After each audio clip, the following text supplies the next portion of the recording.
ಆತ್ಮೀಯ ಬಂಧುಗಳೇ, ಶ್ರೀಮದ್ ಭಾಗವತಂ ಸ್ಕಂದ 3 ಅಧ್ಯಾಯ 5 ವಿದುರ ಮೈತ್ರೇಯ ಸಂವಾದ. ಇದರಿಂದ ಇವತ್ತು 14ನೇ ಶ್ಲೋಕವನ್ನು ತಿಳ್ಕೊಳ್ಳೋಣ. ಶ್ಲೋಕ 14. ತಾಂಚೋಚ್ಯ ಶೋಚ್ಯಾನ ವಿದೇನು ಶೋಚೆ ಹರೇ ಕಥಾಯಾಂ ವಿಮುಖಾನ ಘೇನ ಕ್ಷಿಣೋತಿ ದೇವೋ ನಿಮಿಷಸ್ತು ಯೇಷಾ ವಾಯುರ್ವೃಥಾ ವಾದಗತಿ ಸ್ಮೃತೀನಾಂ. ಅನುವಾದ: ಮುನಿಗಳೇ, ಪಾಪ ಕಾರ್ಯಗಳನ್ನು ಆಚರಿಸುತ್ತಾ ದಿವ್ಯ ವಿಚಾರಗಳಿಂದ ದೂರವಿರುತ್ತಾ ಮಹಾಭಾರತದ ನಿಜವಾದ ಉದ್ದೇಶವನ್ನು ಅರಿಯದಿರುವ ಜನರಿಗಾಗಿ ಕೆಲವರು ಮರುಕಪಡುತ್ತಾರೆ. ಹಾಗೆ ಕನಿಕರಿಸುವವರ ಬಗ್ಗೆಗೂ ನಾನು ಮರುಕಪಡುತ್ತೇನೆ, ಏಕೆಂದರೆ ಅವರು ಊಹಾತ್ಮಕ ಚಿಂತನೆ, ಜೀವನದ ಅಂತಿಮ ಧ್ಯೇಯದ ತತ್ವ ಮತ್ತು ನಾನಾ ಬಗೆಯ ವಿಧ್ಯುಕ್ತ ಕಾರ್ಯಗಳ ಆಚರಣೆ ಇವುಗಳನ್ನು ಮಂಡಿಸುವುದರಲ್ಲಿಯೇ ತಮ್ಮ ಆಯುಷ್ಯವನ್ನು ಹಾಳು ಮಾಡಿಕೊಳ್ಳುತ್ತಾರೆ. ಇದು ಶ್ಲೋಕ ಮತ್ತು ಅದರ ಅನುವಾದ. ಈಗ ಭಾವಾರ್ಥದ ಮೂಲಕ ನಾವು ಇದರ ಅರ್ಥವನ್ನು ತಿಳ್ಕೊಳ್ಳೋದಕ್ಕೆ ಪ್ರಯತ್ನ ಮಾಡೋಣ. ಓದ ಭಾಗದಲ್ಲಿ ನಾವೇನು ತಿಳ್ಕೊಂಡ್ವಿ? ವಿದುರರು ಹೇಳ್ತಾರೆ, ಅಂಥ ವಿಷಯಗಳನ್ನು ಅಂದರೆ ಭಗವಂತನ ವಿಷಯಗಳನ್ನು ನಿರಂತರವಾಗಿ ಆಸಕ್ತಿಯಿಂದ ಕೇಳೋದಕ್ಕೆ ಯಾವಾಗ ನಾವು ನಿರತರಾಗ್ತೀವೋ ಆಗ ಕೃಷ್ಣ ಕಥೆ ಅನ್ನೋದು ಏನು ಮಾಡುತ್ತೆ, ನಮಗೆ ಬೇರೆ ವಿಷಯಗಳಲ್ಲಿ ಅನಾಸಕ್ತಿಯನ್ನು ಹೆಚ್ಚಿಸುತ್ತೆ. ಪ್ರಭು ಶ್ರೀಕೃಷ್ಣನ ಪಾದಕಮಲಗಳ ಸತತ ಸ್ಮರಣೆಯಿಂದ ದಿವ್ಯಾನಂದವನ್ನು ಪಡೆದಿರುವಂಥ ಭಕ್ತರು ತಮ್ಮ ಎಲ್ಲ ದುಃಖಗಳನ್ನು ಬೇಗ ಪರಿಹಾರ ಮಾಡ್ಕೊಳ್ತಾರೆ. ನಮಗೆ ಆ ದುಃಖಗಳು ಪರಿಹಾರ ಆಗ್ತಾ ಇಲ್ಲ ಅಂದರೆ ಅದಕ್ಕೆ ಕಾರಣ ಏನು ಅಂತಂದರೆ ನಾವಿನ್ನೂ ಐಹಿಕದಲ್ಲೇ ಮೋಹವನ್ನು ಇಟ್ಕೊಂಡಿರೋದು.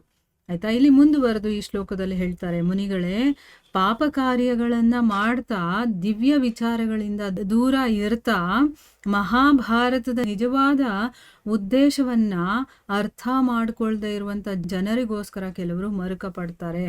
ಈಗ ಮಹಾಭಾರತದ ನಿಜವಾದ ಉದ್ದೇಶ ಏನು ಅಂತ ನಮಗೆ ಗೊತ್ತಾಯ್ತಲ್ವಾ? ಭಗವದ್ಗೀತೆಯನ್ನ ಅರ್ಥ ಮಾಡ್ಕೊಂಡು ತಿಳ್ಕೊಳ್ಳೋದಕ್ಕೆ. ಈ ಭಗವದ್ಗೀತೆಯನ್ನ ಸಾಮಾನ್ಯ ಜನರಿಗೂ ತಲುಪಿಸ್ಬೇಕು ಅನ್ನೋದಕ್ಕೋಸ್ಕರ ವೇದವ್ಯಾಸರು ಭಗವದ್ಗೀತೆಯನ್ನ ರಚನೆ ಮಾಡಿದ್ದಾರೆ.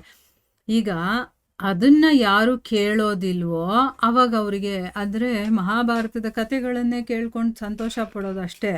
ಭಗವದ್ಗೀತೆ ಅಂತಂದಿದ ತಕ್ಷಣ ಅಯ್ಯೋ ಅದು ಬೋರು, ಯಾರು ಅರ್ಥ ಮಾಡ್ಕೊಳ್ತಾರೆ, ನಮ್ಗೆ ಅರ್ಥ ಆಗಲ್ಲ, ಹಾಗೆ ಹೀಗೆ ಅಂತ ಅಂದ್ಬಿಟ್ಟು ಅದನ್ನ ನೆಗ್ಲೆಕ್ಟ್ ಮಾಡ್ತಾರಲ್ಲ, ಅಂಥ ಜನರ ಬಗ್ಗೆ ಕೆಲವರು ಮರುಕ ಪಡ್ತಾರೆ. ಹಾಗೆ ಕನಿಕರ ಪಡ್ತಾರಲ್ಲ ಅಂಥವ್ರ ಬಗ್ಗೆ ನಾನು ಕೂಡ ಮರುಕ ಪಡ್ತೀನಿ ಅಂತ ಹೇಳ್ತಾ ಇದ್ದಾರೆ. ಯಾಕೆ ಅಂತಂದರೆ ಅವ್ರೇನು ಮಾಡ್ತಾರೆ, ಬರೀ ಊಹಾತ್ಮಕ ಚಿಂತನೆ ಮತ್ತು ಜೀವನದ ಅಂತಿಮ ಧ್ಯೇಯ ತತ್ವ ಬೇರೆ ಬೇರೆ ಏನೇನೋ ವಿಷಯಗಳನ್ನು ತಿಳ್ಕೊಳ್ಳೋದಷ್ಟೇ ಅವ್ರದ್ದು. ಭಕ್ತಿ ಅನ್ನೋದು ಅವರಲ್ಲಿ ಬರೋದೇ ಇಲ್ಲ. ಭಗವಂತನಿಗೆ ಸಮರ್ಪಣೆ ಮಾಡಬೇಕು, ಅದು ಬರೋದಿಲ್ಲ. ಬರೀ ಊಹಾತ್ಮಕ ಚಿಂತನೆ ಮಾಡಿಕೊಂಡು ಬೇರೆ ಬೇರೆ ತತ್ವಗಳನ್ನು ತಿಳ್ಕೊಳ್ತಾರೆ. ಆಮೇಲೆ ಬೇಡದೇ ಇರುವಂತಹ ಯಾವುದ್ಯಾವುದೋ ಕೆಲಸಗಳ ಆಚರಣೆಯನ್ನು ಮಾಡಿಕೊಂಡು ಅವರು ತಮ್ಮ ಜೀವನವನ್ನು ಕಳೀತಾ ಇರ್ತಾರೆ. ಅಂಥವರ ಬಗ್ಗೆ ನನಗೆ ಮರುಕ ಉಂಟಾಗುತ್ತೆ. ಯಾಕೆ ಅಂತಂದರೆ ಅವರು ತಮ್ಮ ಆಯುಷ್ಯವನ್ನೇ ಅವರು ಹಾಳು ಮಾಡ್ಕೊಳ್ತಾ ಇದ್ದಾರೆ. ಈಗ ಮನುಷ್ಯ ಜೀವನ ನಮಗೆ ಎಷ್ಟೋ ಜೀವರಾಶಿಗಳೆಲ್ಲ ತಿರುಗಿ ಆದಮೇಲೆ ನಮಗೆ ಸಿಗುವಂಥದ್ದು. ಅದನ್ನು ನಮಗೆ ಭಗವಂತ ಯಾವುದೋ ಒಂದು ಉದ್ದೇಶದ ಪೂರ್ತಿಗೋಸ್ಕರ ಕೊಟ್ಟಿರ್ತಾನೆ. ಆ ಮನುಷ್ಯ ಜೀವನದಲ್ಲೂ ಕೂಡ ನಾವು ಸಮಯವನ್ನು ವ್ಯರ್ಥ ಮಾಡಿಕೊಂಡು ಅದು ಏನಕ್ಕಿದೆಯೋ ಆ ಕೆಲಸವನ್ನು ಮಾಡದೆ ಇಲ್ಲದೆ ಇರುವ ಕೆಲಸಗಳನ್ನು ಮಾಡಿಕೊಂಡು ನಮ್ಮ ಜೀವನವನ್ನು ಕಳೀತೀವಲ್ವಾ, ಅದರ ಬಗ್ಗೆ ಇಲ್ಲಿ ಹೇಳ್ತಾ ಇದ್ದಾರೆ. ಈಗ ಭಾವಾರ್ಥದಲ್ಲಿ ಗುರುಗಳೇನು ಹೇಳಿದ್ದಾರೆ ಅಂತ ತಿಳ್ಕೊಳ್ಳೋಣ. ಮಾನವ ಜೀವಿಗಳು ಮತ್ತು ದೇವೋತ್ತಮ ಪರಮಪುರುಷನ ನಡುವೆ ಭೌತಿಕ ಪ್ರಕೃತಿಯ ಗುಣಗಳಿಗೆ ಅನುಸಾರವಾಗಿ 3 ತೆರೆದ ಸಂಬಂಧಗಳಿವೆ. ತಾಮಸ ರಾಜಸ ಗುಣಗಳಲ್ಲಿರುವವರು ಭಗವಂತನ ಅಸ್ತಿತ್ವಕ್ಕೆ ವಿಮುಖರಾಗಿರುತ್ತಾರೆ ಅಥವಾ ಭಗವಂತನು ಕೇಳಿದ್ದನ್ನು ಒದಗಿಸುವ ಸಾಮರ್ಥ್ಯವನ್ನು ಹೊಂದಿದ್ದಾನೆ ಎಂದು ಔಪಚಾರಿಕವಾಗಿ ಒಪ್ಪುತ್ತಾರೆ. ಸತ್ವಗುಣದಲ್ಲಿರುವವರು ಅವರಿಗಿಂತ ಮೇಲಿರುತ್ತಾರೆ. ಅಂದರೆ ಅರ್ಥ ಏನು? ಈಗ ಮನುಷ್ಯ ಜೀವಿ ಅಂದರೆ ನಾವು ಮತ್ತು ಭಗವಂತ ಇವರ ನಡುವೆ ಈ ಭೌತಿಕ ಪ್ರಕೃತಿಯ ಗುಣಗಳಿಗೆ ಅನುಸಾರವಾಗಿ, ಈ ಭೌತಿಕ ಪ್ರಕೃತಿಯ ಗುಣ ಅಂದರೆ ಯಾವುದು? ಸಾತ್ವಿಕ, ರಾಜಸಿಕ ಮತ್ತು ತಾಮಸ. ಈ 3 ಗುಣಗಳಿಗೆ ತಕ್ಕ ಹಾಗೆ ನಮಗೆ 3 ಸಂಬಂಧಗಳಿರುತ್ತೆ. ಕೆಲವರು ತಾಮಸಿಕರಾಗಿರ್ತಾರೆ, ಕೆಲವರು ಮಿಶ್ರರಾಗಿರ್ತಾರೆ, ಕೆಲವರು ರಾಜಸಿಕರಾಗಿರ್ತಾರೆ, ಕೆಲವರು ಸಾತ್ವಿಕರಾಗಿರ್ತಾರೆ. ಅಲ್ವಾ? ರಾಜಸಿಕ ಮತ್ತು ತಾಮಸಿಕ ಗುಣಗಳಲ್ಲಿ ಯಾರು ಇರ್ತಾರೋ ಅವರು ಭಗವಂತನ ಅಸ್ತಿತ್ವಕ್ಕೆ ವಿಮುಖರಾಗಿರ್ತಾರೆ. ಅಂದರೆ ಏನು, ಭಗವಂತ ಇದ್ದಾನೆ ಅನ್ನೋದನ್ನೇ ನಂಬೋದಿಲ್ಲ, ಅದಕ್ಕೆ ವಿರುದ್ಧವಾಗಿರ್ತಾರೆ.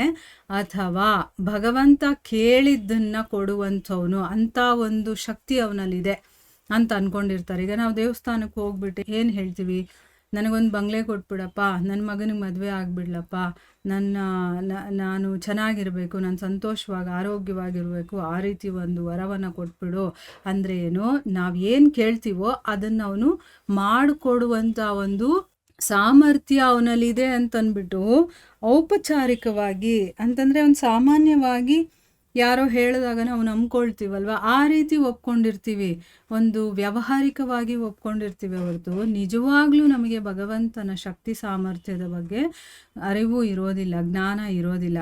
ಇನ್ನು ಸತ್ವಗುಣದಲ್ಲಿ ಇರುತ್ತಾನಲ್ಲ, ಅವನು ಇವರಿಬ್ಬರಿಗಿಂತ ಮೇಲಿರ್ತಾನೆ. ಅಂದರೆ ಗುಣದಲ್ಲಿ ಮಟ್ಟದಲ್ಲಿ ಇವನು ಸ್ವಲ್ಪ ಮೇಲಿರ್ತಾನೆ. ಅವನು ಯೋಚನೆ ಮಾಡೋ ರೀತಿ ಕೂಡ ಅವನು ಸ್ವಲ್ಪ ಮೇಲ್ಮಟ್ಟದಾಗಿರುತ್ತೆ. ಈ ಎರಡನೆಯ ವರ್ಗದ ಜನರು ಪರಬ್ರಹ್ಮನನ್ನು ನಿರಾಕಾರನೆಂದು ನಂಬುತ್ತಾರೆ. ಕೃಷ್ಣ ಕಥಾ ಶ್ರವಣವೇ ಆದ್ಯ ವಿಷಯವಾದ ಭಕ್ತಿ ಪಂಥನವನ್ನು ಸಾಧನವೇ ಹೊರತು ಅಂತಿಮ ಗುರಿಯಲ್ಲವೆಂದು ಒಪ್ಪಿಕೊಳ್ಳುತ್ತಾರೆ. ಅವರಿಗಿಂತ ಮೇಲೆ ಶುದ್ಧ ಭಕ್ತರು ಇರುತ್ತಾರೆ. ಅವರು ಭೌತಿಕ ಸತ್ವಗುಣಕ್ಕಿಂತ ಮೇಲಿನ ಅಲೌಕಿಕ ಹಂತದಲ್ಲಿರುತ್ತಾರೆ. ನೋಡಿ, 3 ಗುಣಗಳು ಜನರು ಒಂದೊಂದು ರೀತಿ ಯೋಚನೆ ಮಾಡ್ತಾರೆ. ಈ ಎರಡನೇ ವರ್ಗದ ಜನರು ಇದ್ದಾರಲ್ಲ, ಅವರೇನು ಅಂತಂದರೆ ಪರಬ್ರಹ್ಮನನ್ನು ನಿರಾಕಾರ ಅಂತ ಅಂದ್ಕೊಳ್ತಾರೆ. ಮತ್ತು ಈಗ ಭಕ್ತಿಯಿಂದ ನಾವು ಕೇಳ್ತೀವಲ್ವ ಭಗವಂತನ ವಿಷಯ, ಅಂದರೆ ಕಥಾಶ್ರವಣ, ಆ ಕಥಾಶ್ರವಣ ಕೇಳೋದು, ಭಜನೆ ಮಾಡೋದು, ಬೇರೆ ಬೇರೆ ಇನ್ನೇನಿದೆಯೋ ಭಗವಂತನಿಗೆ ಸಂಬಂಧ ವಿಷಯವಾಗಿ, ಅದು ಭಕ್ತಿ ಪಂಥ ಅಂತ ಅನ್ನಿಸ್ಕೊಳ್ಳುತ್ತೆ. ಈ ಭಕ್ತಿ ಪಂಥ ಅನ್ನೋದು ಸಾಧನವೇ ಹೊರತು ಅದು ಅಂತಿಮ ಗುರಿಯಲ್ಲ ಅಂತ ಅವರು ಒಪ್ಕೊಳ್ತಾರೆ. ಅವ್ರೇನು ಅಂತಂದರೆ ಇದೆಲ್ಲ ಒಂದು ಸಾಧನೆ ಮಾಡ್ತಾ ಇರೋದು, ಆಮೇಲೆ ಗುರಿ ಅನ್ನೋದು ಬೇರೆನೇ ಇದೆ ಅಂತ ಅವ್ರು ಅಂದ್ಕೊಳ್ತಾರೆ. ಅವರಿಗಿಂತ ಮೇಲೆ ಇರುವಂಥವ್ರು ಯಾರು ಅಂತಂದರೆ ಶುದ್ಧ ಭಕ್ತರು. ಅವರು ಈ ಭೌತಿಕ ಸತ್ವಗುಣ ಇದೆಯಲ್ಲ, ಇದಕ್ಕಿಂತ ಒಂದು ಮಟ್ಟ ಮೇಲಿರುತ್ತಲ್ಲ, ಅಲೌಕಿಕ ಹಂತದಲ್ಲಿ ಇರ್ತಾರೆ. ಈಗ ಗೊತ್ತಾಯ್ತಲ್ವಾ ನಮಗೆ, ಭೌತಿಕ ಪ್ರಕೃತಿಯ ಗುಣಗಳಿಗೆ ಅನುಸಾರವಾಗಿ ನಮಗೂ ಮತ್ತು ಭಗವಂತನಿಗೂ 3 ಥರದ ಸಂಬಂಧಗಳಿರುತ್ತೆ. ಕೆಲವರು ಭಗವಂತನೇ ಇಲ್ಲ ಅಂತ ಅಂದ್ಕೊಳ್ತಾರೆ, ಕೆಲವರು ನಾವು ಕೇಳೋದನ್ನ ಕೊಡೋ ಅಂಥವನವನು ಅಂತ ಅಂದ್ಕೊಳ್ತಾರೆ, ಕೆಲವರು ನಿರಾಕಾರ ಅಂದ್ಕೊಳ್ತಾರೆ, ಕೆಲವರು ಭಗವಂತನ ಬಗ್ಗೆ ಕೇಳೋದು ಮತ್ತು ಭಕ್ತಿ ಪಂಥ ಇದೆಯಲ್ಲ ಅದು ಸಾಧನೆನೇ ಹೊರತು ಅದು ಅಂತಿಮ ಘಟ್ಟ ಅಲ್ಲ ಅಂತ ಅಂದ್ಕೊಳ್ತಾರೆ. ಇದಕ್ಕಿಂತ ಮೇಲೆ ಇರುವಂಥವರು ಶುದ್ಧ ಭಕ್ತರು. ಆ ಶುದ್ಧ ಭಕ್ತರ ಗುಣ ಏನು ಅಂತಂದರೆ ಅವರು ಈ ಭೌತಿಕ ಸತ್ವಗುಣಕ್ಕಿಂತ ಅವರು ಅಲೌಕಿಕವಾದಂಥ ಒಂದು ಹಂತದಲ್ಲಿ ಇರ್ತಾರೆ. ಅಂಥ ವ್ಯಕ್ತಿಗಳು ದೇವೋತ್ತಮ ಪರಮಪುರುಷನ ಹೆಸರು, ರೂಪ, ಮಹಿಮೆ, ಗುಣಗಳು ಮೊದಲಾದವು ಪರತರ ನೆಲೆಯಲ್ಲಿ ಅಭಿನ್ನವೆಂಬ ನಿಶ್ಚಿತ ಜ್ಞಾನವನ್ನು ಹೊಂದಿರುತ್ತಾರೆ. ಅವರಿಗೆ ಕೃಷ್ಣನ ವಿಚಾರ ಕೇಳುವುದೆಂದರೆ ಅವನನ್ನು ಮುಖಾಮುಖಿ ನೋಡುವುದಕ್ಕೆ ಸಮವೆನಿಸುತ್ತದೆ. ಈ ವರ್ಗದ ಜನರು ಭಗವಂತನ ಶುದ್ಧ ಭಕ್ತಿಯಲ್ಲಿರುತ್ತಾರೆ. ಈಗ ಶುದ್ಧ ಭಕ್ತರು ಇರ್ತಾರಲ್ವಾ, ಅಂಥ ವ್ಯಕ್ತಿಗಳೇನು ಮಾಡ್ತಾರೆ, ಭಗವಂತನ ಹೆಸರು ಆಗಿರ್ಬೋದು, ರೂಪ, ಮಹಿಮೆ, ಗುಣ ಏನೇ ಆಗಿರ್ಬೋದು, ಅವೆಲ್ಲವೂ ಕೂಡ ಪರತರ ನೆಲೆಯಲ್ಲಿ, ಅಂದರೆ ಆಧ್ಯಾತ್ಮಿಕ ನೆಲೆಯಲ್ಲಿ ಅದೆಲ್ಲ ಅಭಿನ್ನ. ಅಂದರೆ ಭಗವಂತ ಅವನು ಎಲ್ಲ ಒಂದೇ ಅಂತ ಅವರು ಅಷ್ಟು ಜ್ಞಾನವನ್ನು ತಿಳ್ಕೊಂಡಿರ್ತಾರೆ. ಭಗವಂತ ಬೇರೆ, ಈ ಧರ್ಮಗ್ರಂಥಗಳು ಬೇರೆ, ಆ ರೀತಿ ನಂಬಲ್ಲ ಅವರು. ಭಗವಂತ ಮತ್ತು ಆ ಗ್ರಂಥಗಳು, ಅವನ ಹೆಸರಾಗಿರ್ಬೋದು ಎಲ್ಲ ಒಂದೇ ಅಂತ ಅವರು ಅಂಥ ಜ್ಞಾನವನ್ನು ಇಟ್ಕೊಂಡಿರ್ತಾರೆ. ಅವ್ರಿಗೆಲ್ಲ ಆ ಕೃಷ್ಣನ ವಿಚಾರ ಕೇಳೋದು ಅಂತಂದರೆ ಏನು ಅಂದರೆ ಅವನನ್ನು ಮುಖಾಮುಖಿ ನೋಡ್ದಾಗೆ. ಈಗ ನಾವು ಧರ್ಮಗ್ರಂಥಗಳನ್ನು ಓದ್ತಾ ಇರಬೇಕಾದ್ರೆ ಭಗವಂತ ನಮ್ಮ ಮುಂದೆನೇ ಆ ಲೀಲೆಯನ್ನು ಮಾಡ್ತಿರ್ತಾನೆ. ಆ ರೀತಿ ಭಕ್ತರಿಗೆ ಕಾಣಿಸ್ತಾ ಇರುತ್ತೆ. ಅದಕ್ಕೆ ನೋಡಿ, ರಾಮಾಯಣವನ್ನು ಬರಿತಾ ಇರಬೇಕಾದ್ರೆ ಯಾರ್ಯಾರು ಬರೆದಿರ್ತಾರೋ ಸ್ವಲ್ಪ ಚೇಂಜಸ್ ಇರುತ್ತೆ, ಅವ್ರು ಬರೆದಿರೋದಕ್ಕೂ ಇವ್ರು ಬರೆದಿರೋದಕ್ಕೂ. ಯಾಕೆ ಅಂತಂದರೆ ಭಗವಂತ ಅವರಿಗೆ ಆ ರೀತಿ ಕಾಣಿಸ್ಕೊಳ್ತಾನೆ. ಅವರು ನಮ್ಮ ಥರ ಎಲ್ಲೋ ಕೇಳಿದ್ದು ಬರೆಯೋದಿಲ್ಲ, ಅವ್ರ ಕಣ್ಣು ಮುಂದೆ ಭಗವಂತ ಆ ಲೀಲೆಯನ್ನು ಮಾಡ್ತಿರ್ತಾನೆ, ಅದನ್ನು ಅವ್ರು ಹಾಗೇ ಬರ್ಕೊಂಡು ಹೋಗ್ತಾರೆ. ಅದಕ್ಕೋಸ್ಕರನೇ ಭಗವಂತ ಬೇರೆಯಲ್ಲ, ಅವನ ರೂಪ ಹೆಸರು, ಮಹಿಮೆ, ಗುಣಗಳು ಇದ್ಯಾವುದು ಬೇರೆ ಅಲ್ಲ ಅಂತಂದ್ಬಿಟ್ಟು ಅವರು ಚೆನ್ನಾಗಿ ಅರ್ಥ ಮಾಡ್ಕೊಂಡಿರ್ತಾರೆ. ಈ ವರ್ಗದ ಜನರು ಭಗವಂತನ ಶುದ್ಧ ಭಕ್ತಿ ಸೇವೆಯಲ್ಲಿ ಇರ್ತಾರೆ ಅಂತ ಅರ್ಥ. ಯಾರು ಭಗವಂತನನ್ನು ಓದ್ತಾ ಇರಬೇಕಾದ್ರೂ ನೋಡ್ತಾರೋ, ಅವನ ವಿಷಯ ಕೇಳಿದ್ರೆ ಸಾಕು, ಅವನೇ ಮುಂದೆ ಇದ್ದಷ್ಟು ಅವರಿಗೆ ಅನಿಸುತ್ತೋ ಅಂಥವರು ಶುದ್ಧ ಭಕ್ತಿ ಸೇವೆಯಲ್ಲಿ ಇರ್ತಾರೆ ಅಂತ ಅರ್ಥ. ಅವರ ಪ್ರಕಾರ ಮಾನವ ಜೀವನದ ಅಂತಿಮ ಗುರಿಯೇ ಪುರುಷಾರ್ಥವಾಗಿದೆ ಎಂದರೆ ಭಗವಂತನ ದಿವ್ಯ ಸೇವೆಯೇ ಬದುಕಿನ ನಿಜವಾದ ಧರ್ಮವಾಗಿದೆ. ಅಂದ್ರೆ ಆ ಶುದ್ಧ ಭಕ್ತರ ಪ್ರಕಾರ ಏನು ಅಂತಂದ್ರೆ, ಮನುಷ್ಯ ಜೀವನದ ಅಂತಿಮ ಗುರಿನೇ ಪುರುಷಾರ್ಥ. ಅಂದ್ರೆ ಏನು, ಭಗವಂತನ ದಿವ್ಯ ಸೇವೆಯಲ್ಲಿ ನಾವು ತೊಡಗಬೇಕು, ಅದು ನಿಜವಾಗ್ಲೂ ನಮ್ಮ ಬದುಕಿನ ಧರ್ಮ ಅಂತ ಅವರು ತಿಳ್ಕೊಂಡಿರ್ತಾರೆ. ಅಂದರೆ ಅವ್ರ ಪ್ರಕಾರ ಇದು ಮನುಷ್ಯ ಜನ್ಮ ಏನಕ್ಕೆ ಸಿಕ್ಕಿದೆ ಅಂತಂದರೆ ಭಗವಂತನ ಸೇವೆ ಮಾಡೋದಕ್ಕೆ ಅಂತ ಅರ್ಥ. ಅದು ನಮ್ಮ ಧರ್ಮ ಅಂತ ಅವ್ರು ಹೇಳ್ತಾರೆ. ಮನೋಕಲ್ಪನೆಯಲ್ಲಿ ತೊಡಗಿರುವುದರಿಂದ ಹಾಗೂ ದೇವೋತ್ತಮ ಪುರುಷನಲ್ಲಿ ನಂಬಿಕೆ ಇಲ್ಲದಿರುವುದರಿಂದಲೂ ನಿರಾಕಾರವಾದಿಗಳಿಗೆ ಕೃಷ್ಣನ ವಿಚಾರ ಕೇಳುವ ಅಗತ್ಯವೂ ಇಲ್ಲ. ಅಂತಹ ವ್ಯಕ್ತಿಗಳು ಪ್ರಥಮ ವರ್ಗದ ಶುದ್ಧ ಭಗವದ್ಭಕ್ತರ ಕನಿಕರಕ್ಕೆ ಪಾತ್ರರಾಗುತ್ತಾರೆ. ಅಂದರೆ ಅರ್ಥ ಏನು, ಇಲ್ಲಿ ಮನೋಕಲ್ಪನೆಯಲ್ಲಿ ಅಂದರೆ ಹೀಗಿರ್ಬೋದು ಹಾಗಿರ್ಬೋದು ಅಂತ ತಮ್ಮಲ್ಲೇ ತಾವೇ ಯೋಚನೆ ಮಾಡಿಕೊಳ್ಳೋದು, ಆ ರೀತಿ ಇರೋರು ಮತ್ತು ಭಗವಂತನಲ್ಲಿ ಯಾರಿಗೆ ನಂಬಿಕೆ ಇರೋದಿಲ್ವೋ ಅವರು, ಮತ್ತು ನಿರಾಕಾರವಾದಿಗಳು, ಇವರು ಕೃಷ್ಣನ ಬಗ್ಗೆ ಕೇಳುವ ಅಗತ್ಯನೇ ಇಲ್ಲ. ಅವ್ರಿಗೆ ಭಗವದ್ಗೀತೆ, ಭಾಗವತ ಇದನ್ನೆಲ್ಲ ಓದುವಂಥ ಅಗತ್ಯನೇ ಇಲ್ಲ. ಯಾಕೆ ಅಂತಂದರೆ ಅವರು ಭಗವಂತನನ್ನೇ ನಂಬೋದಿಲ್ಲ ಅಂತಂದಮೇಲೆ ಅವರು ನಿರಾಕಾರಿಗಳಾಗಿರೋದ್ರಿಂದ, ಸೊ ಭಗವಂತ ಸಾಕಾರ ರೂಪದಲ್ಲಿ ಇದ್ದಾನೆ ಅನ್ನೋದ್ರ ಬಗ್ಗೆ ಅವ್ರಿಗೆ ನಂಬಿಕೆನೇ ಇಲ್ಲ ಅಂತಂದಮೇಲೆ ಅದನ್ನೆಲ್ಲ ಕೇಳುವಂಥ ಅಗತ್ಯ ಎಲ್ಲಿದೆ? ಅಂಥ ವ್ಯಕ್ತಿಗಳು ಪ್ರಥಮ ವರ್ಗದ ಶುದ್ಧ ಭಗವದ್ ಭಕ್ತರು ಇರ್ತಾರಲ್ಲ, ಅವರ ಕನಿಕರಕ್ಕೆ ಪಾತ್ರರಾಗ್ತಾರೆ. ಅಂದರೆ ಅವರನ್ನು ನೋಡಿದಾಗ ಶುದ್ಧ ಭಕ್ತರಿಗೆ ಅಯ್ಯೋ ಅನಿಸುತ್ತೆ, ಅಯ್ಯೋ ಇವರು ತಮ್ಮ ಸಮಯವನ್ನೆಲ್ಲ ವ್ಯರ್ಥ ಮಾಡ್ತಿದ್ದಾರಲ್ಲಪ್ಪ ಅಂತ ಅವರಿಗೆ ಅನಿಸುತ್ತೆ. ಹೀಗೆ ಕನಿಕರಕ್ಕೆ ಪಾತ್ರರಾದ ನಿರಾಕಾರವಾದಿಗಳು ತಾಮಸ ರಾಜಸ ಗುಣಗಳಿಂದ ಪ್ರಭಾವಿತರಾದವರ ಬಗ್ಗೆ ಕನಿಕರ ಪಡ್ತಾರೆ. ಆದರೆ ಶುದ್ಧ ಭಕ್ತರು ಇವರಿಬ್ಬರ ಬಗೆಗೂ ದಯೆ ತೋರುತ್ತಾರೆ.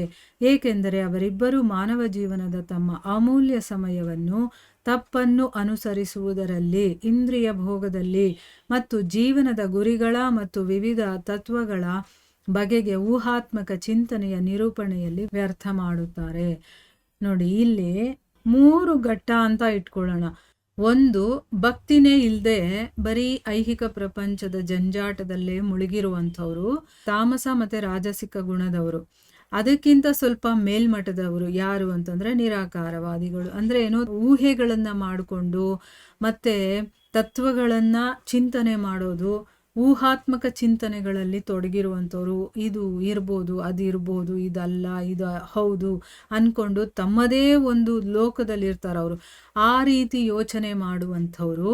ಇನ್ನು ಅದೆರಡನ್ನೂ ಬಿಟ್ಟು ಭಗವಂತನೇ ಸರ್ವಸ್ವ ಅಂತ ತಿಳ್ಕೊಂಡಿರೋರು.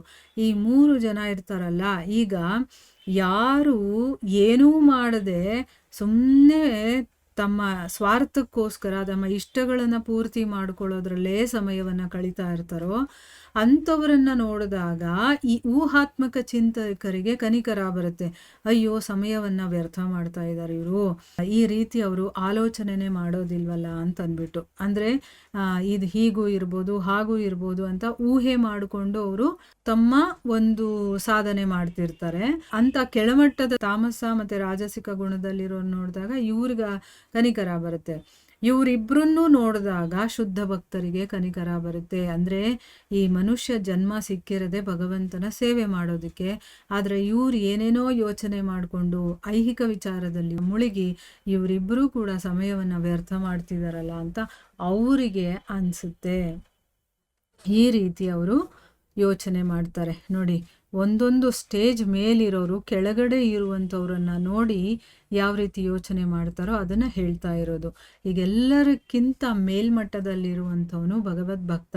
ಅವನಿಗೆ ಗೊತ್ತಿರುತ್ತೆ ಎಲ್ಲ ಭಗವಂತನೇ ಸೃಷ್ಟಿ ಮಾಡಿರೋದು, ಅವನಿಗೆ ನಾವು ಶರಣಾಗತಿ ಆಗಬೇಕು, ಅವನ ಸೇವೆ ಮಾಡಬೇಕು. ಆದರೆ ಇವ್ರು ಏನೇನೋ ಬೇಡದೇ ಇರೋದೆಲ್ಲ ಮಾಡ್ಕೊಂಡಿದ್ದಾರಲ್ಲಪ್ಪ ಅಂತ ಅವ್ರಿಗೆ ಕನಿಕರ ಬರುತ್ತೆ ಅನ್ನೋದನ್ನು ಇಲ್ಲಿ ಹೇಳ್ತಾ ಇರೋದು. ಇಲ್ಲಿಗೆ ನಾವು ನಿಲ್ಲಿಸೋಣ. ಹರೇ ಕೃಷ್ಣ.